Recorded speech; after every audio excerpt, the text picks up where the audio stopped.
Assalamualaikum warahmatullahi wabarakatuh. Salam, Om Swastiastu, Namo Buddhaya, Salam Kebajikan. Perkenalkan, nama saya Dr. Febri Indra Kusuma, mahasiswa S2 Magister Administrasi Rumah Sakit Universitas Srispati Indonesia. Pada hari ini saya akan menjelaskan profil dan pelayanan IGD rumah sakit.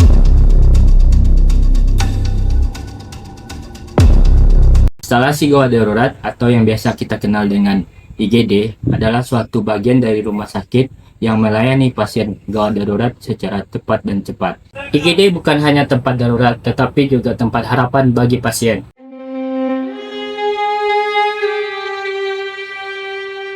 IGD ini buka selama 24 jam non-stop, 7 hari dalam seminggu, tanpa mengenal pagi, siang, ataupun malam. Selamat datang di instansi gawat darurat, jantungnya rumah sakit yang tidak pernah tidur.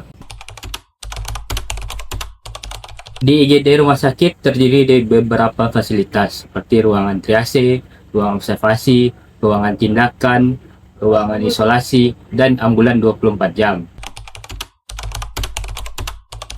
IGD juga dilengkapi oleh pemeriksaan penunjang seperti EKG, defibrilator, USG, dan laboratorium yang hasilnya sangat cepat.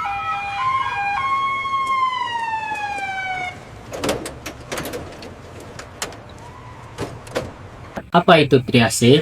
Triase adalah suatu sistem yang digunakan untuk menilai tingkat kegawat daruratan pasien sesuai dengan kondisi pasien tersebut. Tujuannya adalah untuk melaksanakan tindakan medis dan tindakan keperawatan secara tepat dan efisien. Zona ini terdiri dari 4 zona.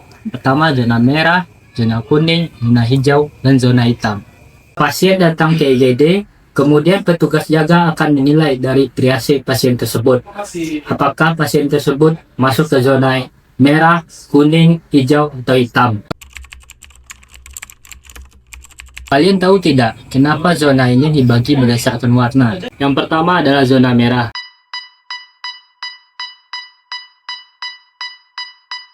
Zona merah ini adalah suatu kondisi yang sangat mengancam dan tindakannya harus segera. Respon time-nya 0 sampai 10 menit.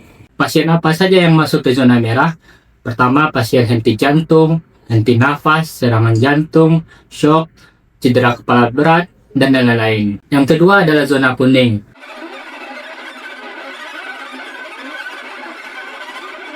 Zona kuning ini adalah suatu kondisi yang darurat tapi tidak gawat. Pasien tidak ada ancaman kematian, tetapi dapat menyebabkan kecacatan dari kondisi tersebut. Untuk respon time zona kuning ini hanya 30 menit. Pasien apa saja yang termasuk ke zona kuning ini? Pertama ada pasien patah tulang, nyeri perut, luka robek kecelakaan, asma, dan lain-lain. Yang ketiga adalah zona hijau.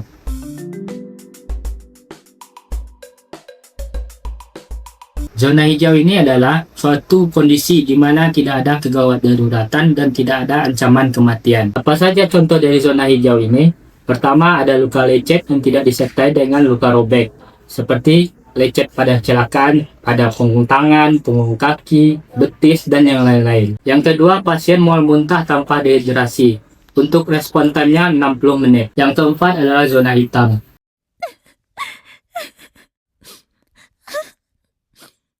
Zona hitam ini adalah untuk pasien yang sudah meninggal.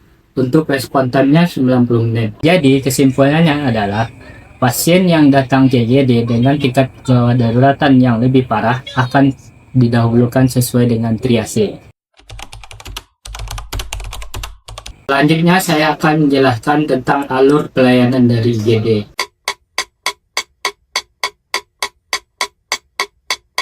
Saat pasien datang ke IGD rumah sakit, pasien akan dinaikkan ke bed pasien.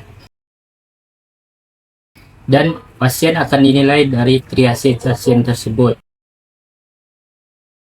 Kemudian petugas akan menilai apakah pasien tersebut emergency atau non-emergency.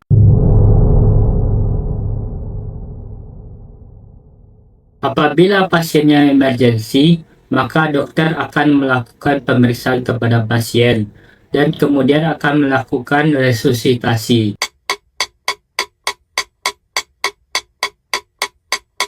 Jika pasiennya tidak emergensi, dokter tetap akan melaksanakan pemeriksaan. Kemudian dokter bila diperlukan juga melaksanakan pemeriksaan darah, pemeriksaan laboratorium. Kemudian pasien akan diberikan tata laksana awal di IGD. Setelah kita melaksanakan kegiatan tersebut, kita akan observasi pasien tersebut, apakah pasiennya stabil atau tidak stabil. Jika pasiennya stabil, maka akan diperbolehkan pulang. Kemudian pasien akan diresepkan obat pulang dan keluarga pasien disuruh ke apotek untuk mengambil obat tersebut. Jika kamu atau keluarga mengalami kejadian seperti kecelakaan, henti jantung, nyeri dada, kejang, sesak napas, atau yang dapat mengancam jiwa, segera bawa ke IGD terdekat. Unit 7, Mountain Country, East Jawa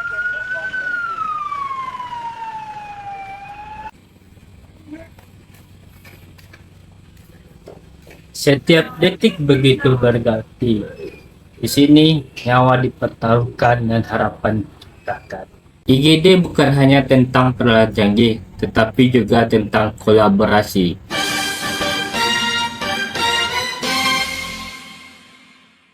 Dokter umum, dokter spesialis, perawat, bidan, dan petugas laboratorium.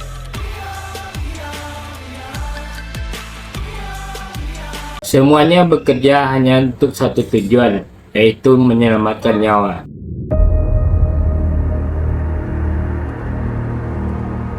Mari jaga kesehatan, patuhi protokol kesehatan, dan jangan ragu ke IGD terdekat jika membutuhkan pertolongan.